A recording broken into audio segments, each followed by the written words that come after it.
Hey there, welcome to day 98 of our Be a Better You annual challenge. Sharon Horne-Ellstrom here, and today we're talking about step 4 of the SOAP process, which is P for progress. How do you know you're making progress? It's one thing to take action, but how do you know if what you're doing worked or not? We'll get a couple of tips to help you with that. And I actually created a worksheet that I will do weekly to help me make sure that I am staying on track of improving the relationship that I'm working on. And I'll share that with you. If somebody wants a copy of that, just put worksheet or progress in the comments below, and I will make sure you get a copy of it. I just save it as a PDF and ship it off to you, or digitally send it to you. Let's be honest, I'm not going to ship it. So how do we know? What are 3 questions we can ask ourselves about every action that we take to ensure that we're moving in the direction we want to go? And that is to fill that gap, right? The gap between where we are and where we want our relationship to be. And then I'll talk about how Emma with Zoe and Lila and her father are doing with respect to how she'll know if there's progress or not. I'll actually answer the questions I'm going to tell you right now. So number 1, what progress would look like. How do you know what progress looks like for you? If you don't know and identify how you'll see progress, you probably won't even notice it.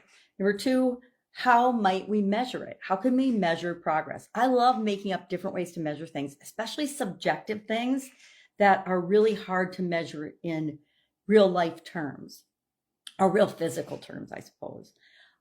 And then whether the chosen action worked or if adjustments are needed. Guess what? How many times have you ever tried to do something or taken an action only to find out that instead of moving you forward, it actually moved you away from what it is that you wanted? I know I probably have made many more of those actions in my life and choices than have actually moved me forward. The good thing is we only need to make a few right choices and decisions to move ourselves in the right direction and create what it is that we want in our lives. So let's take a look at, I'm gonna grab my magnifying glass.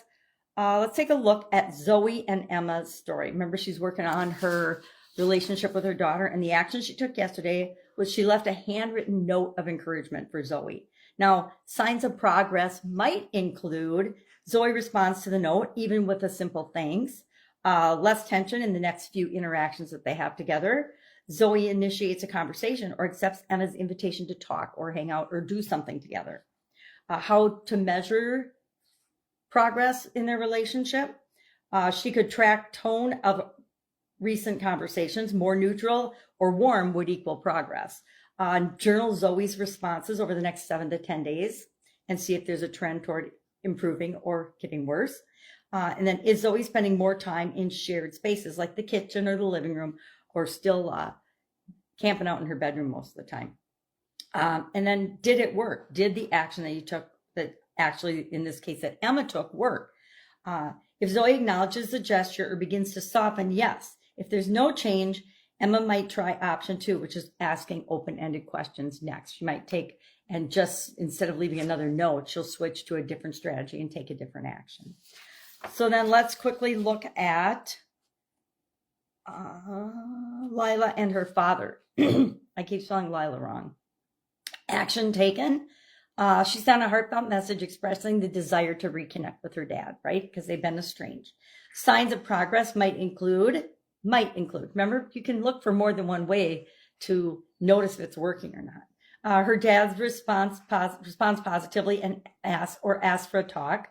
There's a reduction in emotional heaviness or dread when she thinks about him. An actual conversation happens, even if it's just a short one. How to measure? Did he respond within a week? Now, a week is just an arbitrary timeline or an arbitrary time, but sooner better than later would be a more an indication of a more positive response, right? How did Lila feel after sending the message? Did she feel relief? Did she feel hope? Did she feel anxiety?